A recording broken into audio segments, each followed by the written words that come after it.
What's going on, football fans? It's me, J.R. Clark, back again with another Pound for Pound ATL.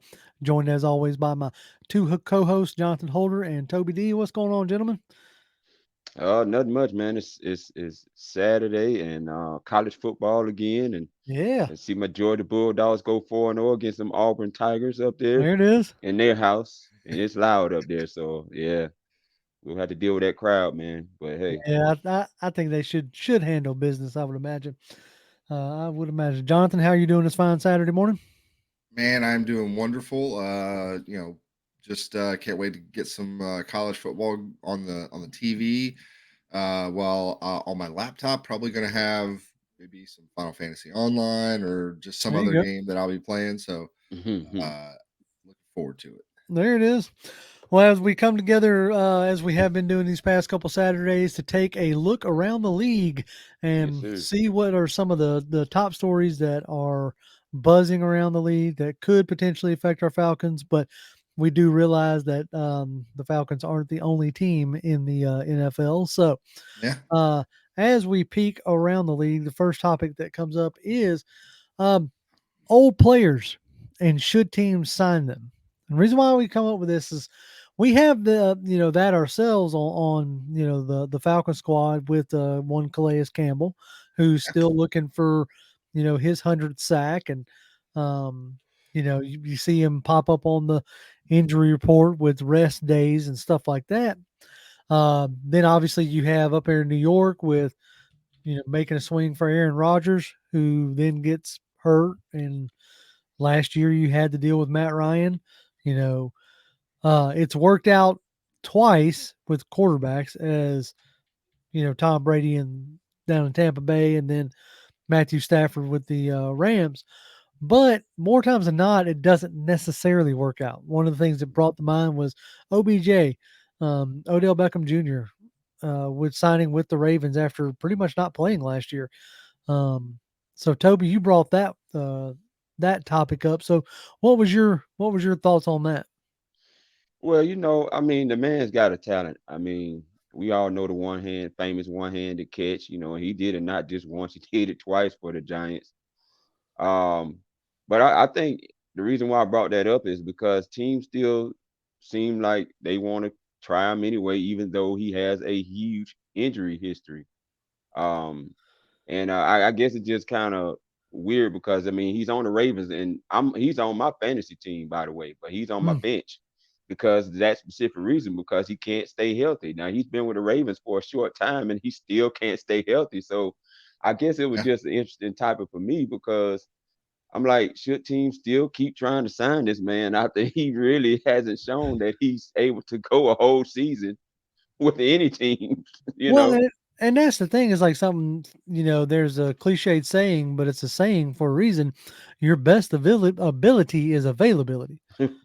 Like, it don't matter how talented you are, if you can't be out on the field, if you can't be, with the team, then your talent doesn't necessarily matter. But keep that in mind, that his talent level is the reason why he's still getting opportunity. Yeah. Yes. You know what I'm Well, it's saying? the risk reward, right? Right. Yeah. Yeah. So like you take the risk that you're going to bring in an Odell Beckham because when he's healthy, you know, Mhm. when he can contribute and he is and that availability is there, he is a potential difference maker, right? Very much so. Uh, Yep. but you take the risk. Hopefully, you have the contract set up in a way that it you know you can mitigate some of the risk. But Yeah. a guy like Odell is not going to take a thing where it's like, hey, if you get injured, then we don't have to pay you a whole bunch of money.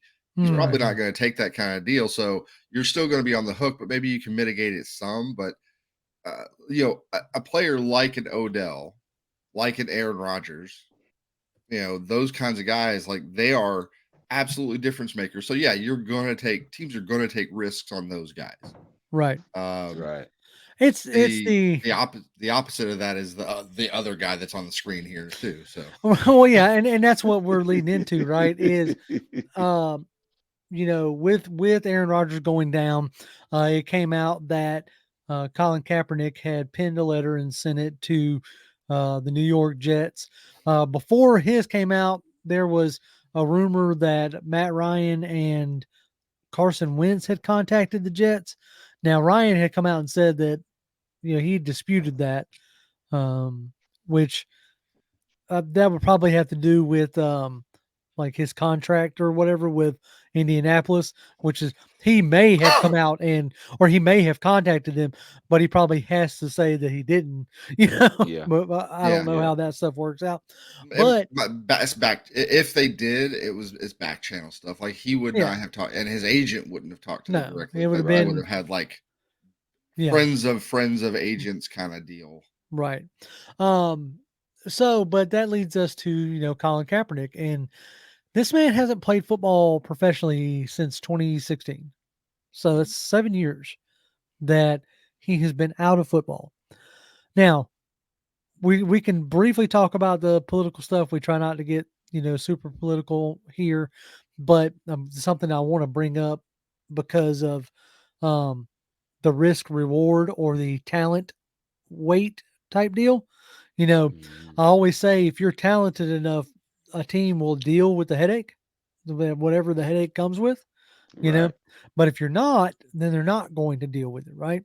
And just because I wanted to pull it up just to make sure I was right, like he has a sub career, the sub 60% completion rating, in his career. His last year in the league in 2016, he finished at 59.2, completion percentage, which is not a good. You want higher than that. You want it in the 60s, like 5-ish range at the low end. Like you start getting below that 65, and it becomes an issue. It becomes a problem. Yeah. I was trying to see, like, yeah, he threw 16 touchdowns and 4 interceptions, and only threw for 2,200 yards. That's in 20. And this, as we are reminded on a daily basis, every time we bring up Ritter or Mariota or whoever, like, this is a passing league. If you can't, Yeah. if you can't pass, you're not going to win many games. At least that's the opinion for most people. So, Toby, if it was on you and you're the GM of the Jets and you're staring at an atrocious Zach Wilson, who you spent a first round pick on, who's been an absolute dumpster fire, are you bringing in Kaepernick? No, and it's not necessarily because of the kneeling on one knee issue anymore. I think, when the George Floyd situation happened, the NFL finally recognized, after that was the reason why he was kneeling in the first place, because of police brutality, Right. that it had nothing to do with the flag. They finally realized and admitted. I was shocked that in 2020, during the pandemic, that Roger Goodell actually came out with a whole thing that took up like 35, 40 minutes, apologizing to the world, for them not really realizing what this was all about with Colin Kaepernick. So it wouldn't be because of that. I wouldn't bring him in, now, because of what the NFL did. And some people probably still don't believe it, but I do. I believe it. I believe Roger Goodell was very sincere about that. Mm-hmm. I would not bring him in because of he's been gone for 7 years. Right. And I just don't think that he already didn't. He had subpar talent to me. Had a few good games in the NFL. Don't get me wrong. There was some pretty good electrifying games that he had, especially against Green Bay. I mean, we all Mm-hmm. remember the yards he put up just rushing on the ground against Green Bay. I think in a playoff game, if I'm not mistaken. But bringing him back right now, while I do admire that he's not giving up, he still has hope that some team will give him an opportunity. I think age is starting to time is passing him by right now, and a lot of NFL teams, because he's been out so long. Now you had some teams that have tried him out. Raiders being the most recent, if I'm not mistaken, that brought him in for a trial. You know when Josh McDaniels got there, but Mm-hmm. he's not somebody right now. The NFL team, like you said, Jr. would be just clamoring to bring in I because his mean, talent doesn't speak. So right. He's a 35-year-old quarterback who hasn't played in 7 years. And when he did play, wasn't necessarily setting the world on fire. And if there's one thing I know about the NFL, uh, and mainly sports, owners in general, they want to win above everything else. right, Like that's That's what they're there for. That's what they're unless you have like a conglomerate situation, um, very rarely does a team owner not want to win. That's the reason why they bought a team. And so if a team really felt like that he could help them win, he'd have been on the roster. So, Mhm. like I said, appreciate it, what have you. I guess he's got to do something every now and again to keep his name in the media rotation, you Yeah. know. But it's like, come on, dog. At this point, Yeah. realize that it has sailed. You know. Yeah. Well, it was the Falcons and a bunch of other teams. I guess were going to look at um, a workout of his a couple years ago, right? Yeah. Um, it was going to be hosted like at Flowery Yeah. Branch, Mhm. but a lot of other NFL teams were going to be there, and you would think that a guy who's like just begging to like, I just want to get a chance. I want a chance. Let me show you what I can do. All this other stuff.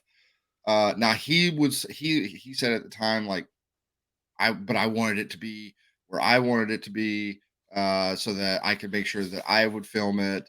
Whereas if I Mhm. went to the facility, then the NFL would be able to Would have film it. But rights to the have rights yeah, to Right. the film. all Right. all He that had jazz. his But like, reasons why he and why and he and, moved it. and and that's fine. Like if that's what you want to do. But also at the same time, like at some point there you were given an opportunity and you somewhat like thumbed your nose at that to be like, it's not that's not a good enough opportunity for me. Yeah. But I also agree with Jr. in that like he was really good his first 2 years, but Mhm. then the NFL figured him out, Mhm. and once they figured him out, it like he was never able to replicate that at all. Right. Right. And Yeah. so yeah, the last images you have of him, other than the kneeling, is when he's playing.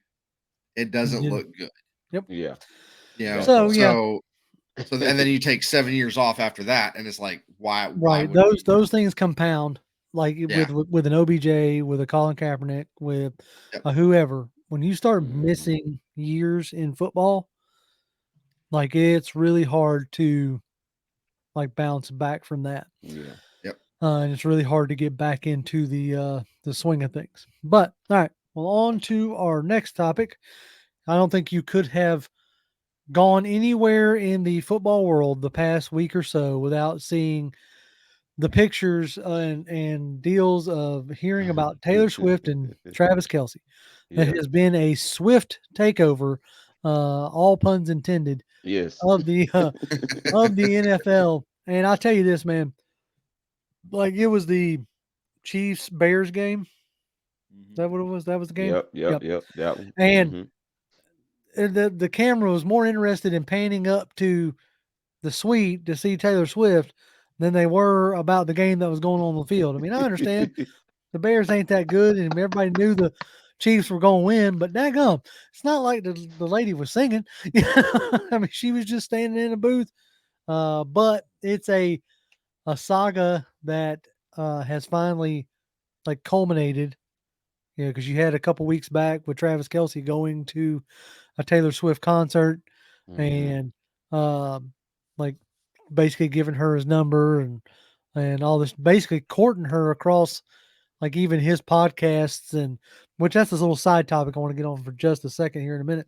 But uh, what is has okay? This will be interesting. Jonathan, has the Swift involvement in the NFL has that garnered the interest of your lovely wife?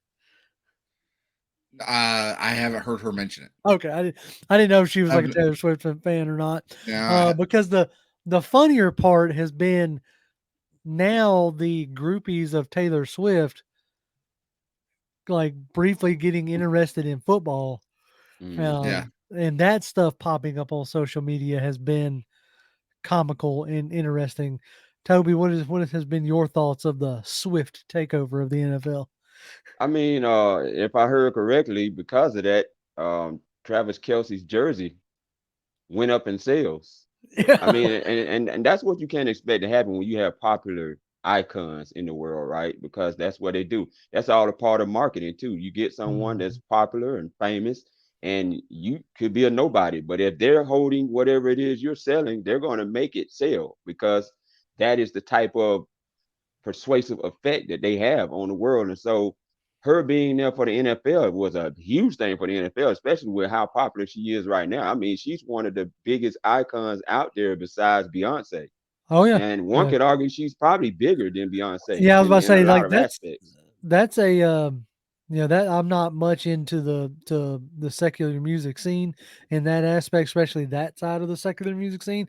But I would be interested to see what a yearly like concert sales or whatever between Taylor Swift and Beyonce because they do have some pretty Yeah. loyal fan bases. Yeah, man. So I'm That not I'm not I'm not in I don't really care one way or the other. mhm, I'm more of a metalhead myself.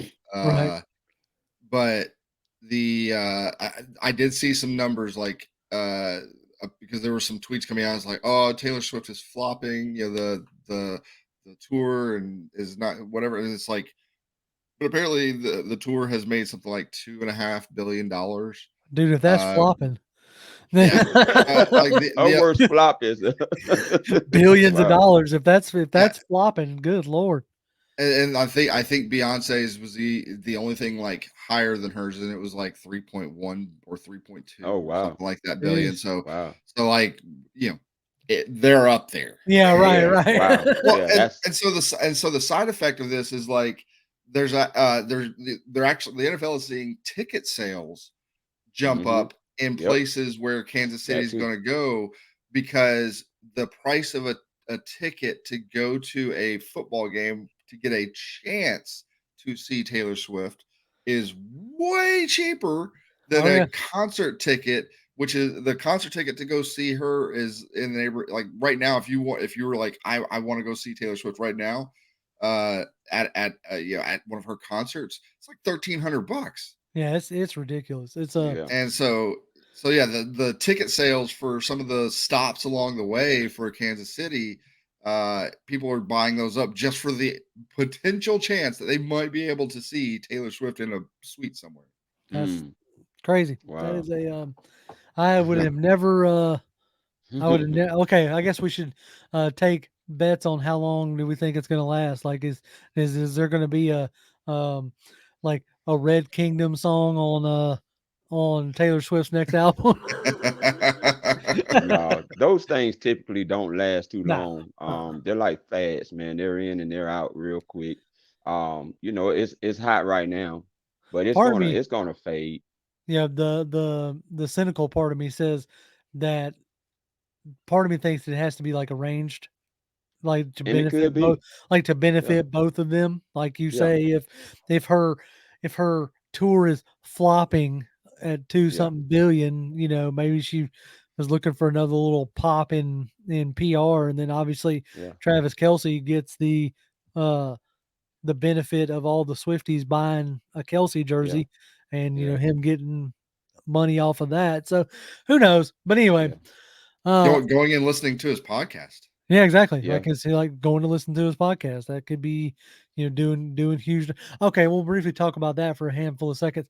What do y'all feel about like all these players doing podcasts now? Is that something that's intriguing to y'all? Y'all even listen to any of them? Because I mean, I myself don't listen to any of them. I see clips of the Kelsey one, and I see clips of. Oh, we lost Toby for a second. Oh I see clips of other ones, but is podcast like player podcast something that you're interested in, Jonathan? yeah, absolutely. If as long as they're as good as like the New Heights, Right. the Kelsey podcast is really good because you get obviously, when we're talking about players that are still playing, Mhm. okay, you're not going to get everything, right? No. You're not going to get the whole story because they're still playing, they're still having to deal with the league and everybody else. Now, once if they're successful, like the New Heights podcast, then once those guys retire and they kind of don't care what anybody in the league really thinks of them, then maybe you start getting more of that. But even then, like you get so much more um like growing up I had a thought in my head of like how a professional football team worked, Mhm. right? But that's all I would ever have. You didn't have The access. anybody going in depth about this is what day to day is like. I because all I ever saw was what we see on the field on Sundays or Mondays or whatever days, right? Mhm. So I always just think of it as a game. Like these guys are making millions of dollars to play this game. Okay. But then you start like when you listen to like whether it's former players nowadays, whether it's current players on their podcast, and you start hearing them talk about essentially a job, Yeah. right?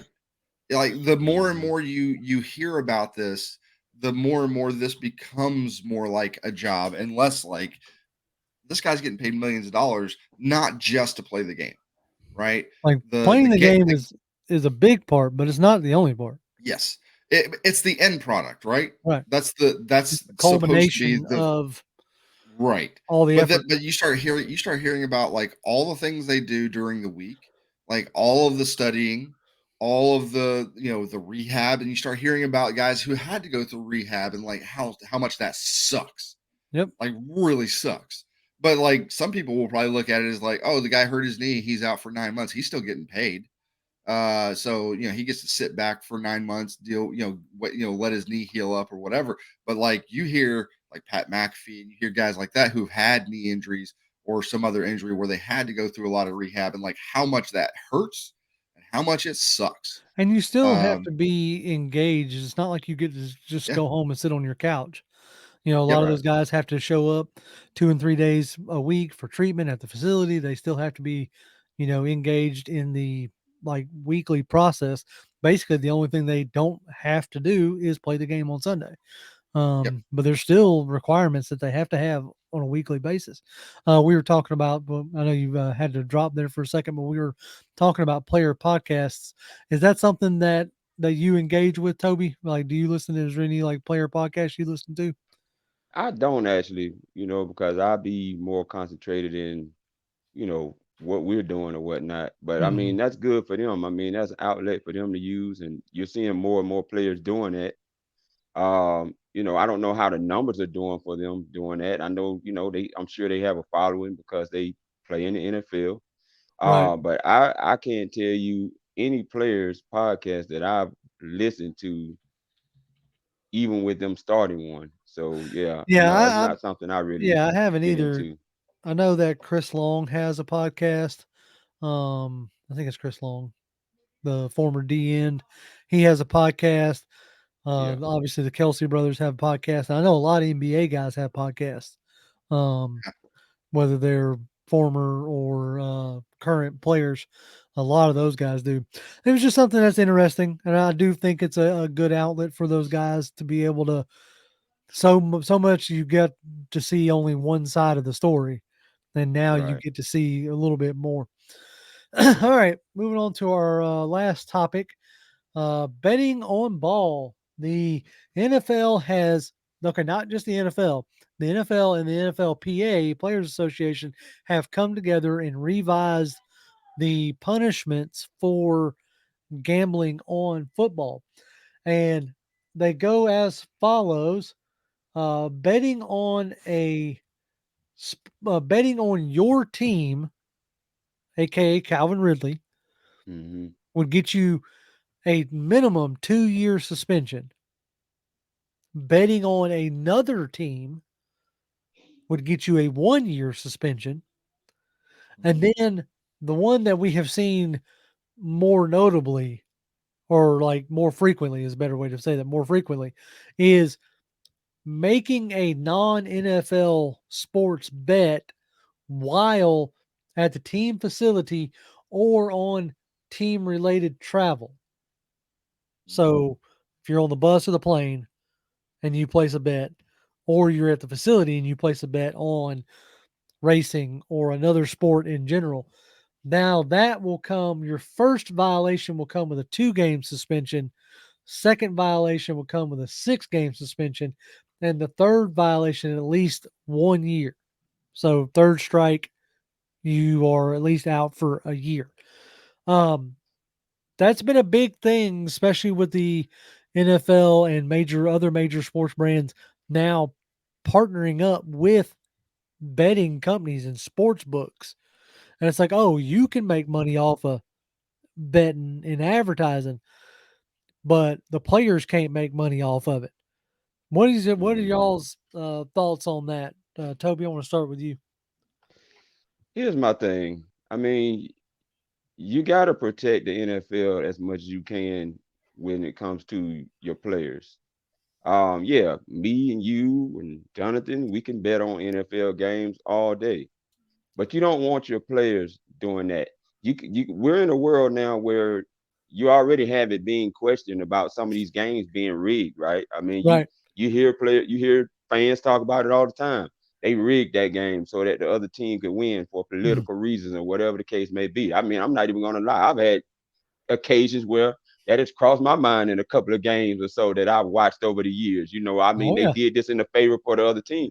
So you don't want players promoting more of that in people's minds that okay, they shaving points. They're not going to play that hard that day because they need to make sure that if another team needs to beat them or if they need to win. You see what I'm Right. saying? So it's almost like manipulating the game, and you don't want the fan base to further um, feed that monster of people already thinking that the games are rigged sometimes when it doesn't go down the way that they think it should go. So yeah, I'm wholeheartedly with the punishments that are coming down because they need to get stricter on that so that they can protect it. The what the protect the NFL Yeah, in the that image regard. and yeah, Yeah, the image. protect the. Yeah. No, you're not wrong, Jonathan. What are your thoughts on it? Like, do you agree with them ramping up the penalties? Sure. Like I work for a company. I won't say who it is, but I work for a company here, and like I can trade stocks. I can do all kinds of stuff, but like there are definitely things I can't do because of if I do certain things, then that's insider trading. Right. I can still do, I have stock purchases and things like that I do. But like I have to be real careful with certain aspects of that. Yeah, And the you have same to do thing it through the here, proper channels and right? and Like if you I know. if I were to I'm not big time enough to have to worry necessarily about this, but like if I were to do certain things, I would have like there are certain mechanisms in place to where like I can do them, but it's like you have to notify people, like there's certain Right. like in advance kind of stuff. But at the end of the day, there are certain restrictions on what I can do in that playfield, right? Mhm. Same thing here. Like, can guys bet on non-football related games? Absolutely. Can you do it at a team facility? No. Can you do it on a team bus? Can you do it on a at the team hotel? Right. Can you do it on the practice field? At the game? Can you do it in those places? No. When you get home, you're at your house. You go to your house and you sit down and you're like, I'm gonna Mhm. put a bet on a college football game. Or I want to bet on some baseball games. You can do that. There's nothing wrong with that, right? Um, but like they had just like insider trading is out there, like betting on NFL games, on games that you on a league that you are a employee of, or even worse, betting on your team, whether to win, to lose, doesn't matter. Like that's a form of insider trading Yep. that you just can't do. Okay, we already had like you said, what was it last week or week before when the Rams kicked that field goal at the end of the game, and people were like, "Oh my god!" It's like this is proof that it's fixed. Mhm. Yeah, Like, like Hmm. that kick didn't do anything. There was no way you were gonna win. Like there, and so and it's like, but then you have followed up with this past week with the Dolphins and the Broncos. Like the Dolphins were in position to kick a field goal to then have the most points ever scored, and they chose I not to think I do think it, it, I think it actually would have or been tied. tied or whatever it was, and they Yeah. chose not to do it. And that did like betting wise, like swing some of the money that was going on. And so when those things happen, if you then have or allowing your players, your employees to basically insider trade does not Mm-hmm. help the narrative like Toby was talking about, the idea that hey, we're doing this stuff for ratings more than anything else. Like Yeah. those kind of things don't help if you don't come down on betting. Mm-hmm. Yes. Like I know I get it. You have hard and fast rules on betting and it's almost seems like a case by case when it's other things which are more heinous than betting in a public eye, but those things don't take place at or during a uh an event, you know what I'm saying, or Right. while you are on the clock basically. Well, So, an individual person who does, whatever horrible things that various NFL players have done over the years, right. right? Mhm. Um, an individual person doing those things, by and large, doesn't affect the league as a whole. Right. It Okay, affects them. other than potentially taking a player out of the game, and therefore whatever team they're playing for doesn't produce as well as they maybe would have. Okay, but short of that, we're talking about one team, one guy that generally is hurting themselves. Okay, Right. Mm-hmm. I mean, somebody's going to argue, well, if you have enough people doing that, then yeah, it can affect the league, and yeah, it potentially can, but most people understand that the guys playing, they're humans, and Right. humans are gonna mess up. Okay, the biggest difference is when you start talking about betting, you talk about fixing games. That's the integrity of like the league, right? That messes with everybody's money. That's That right. doesn't just mess with like, That so if I'm one. a player and I start betting on NFL games, I'm not just messing with my money. Okay, I'm messing with my money. I'm messing with my buddy's money right here. I'm messing You're with messing his with money everybody's over money. here. I'm Yeah. messing with the owner's money. I'm Yep. messing with everybody's money. That's it. And you're messing the amount of money, and you're messing with the sports books money. They don't want Mm-hmm. that. Nope. Okay, That's yep. the sports books, like the sports betting is not available everywhere. It will be available in a lot more places within the next few years. The amount of money, not just the league, but the sports books themselves, that they're looking to make over the next handful of years is ludicrously large. And they don't want to mess with this at all. At the Like end of the they day, just yeah, it's a money thing. Like yeah, just like it's yeah, a business. So, yeah, all absolutely. right. All right. Well, let's see here. Let's get some other stuff ready. We thank y'all for tuning in with the look around the league as we now will y'all catch us on Tuesdays as we do our live show. Hopefully we'll be talking about a win for the Atlanta Falcons. Um, We but will be talking. We got to think positive. think We will be positive. Yes. There talking it about a There is. you win. go, Jonathan. We will be talking about a win. We will be talking about a win. 3-1. 3 and That's 1 right, after 3 and tomorrow. 1. As always, Yeah. y'all can follow me on Twitter. I'm at Grimm1128. That's GRIMM1128. Jonathan, At Jonathan M. Holder, come by, say hi. Toby, Toby D 1991. and as always, football fans, rise up. Rise up. Rise up.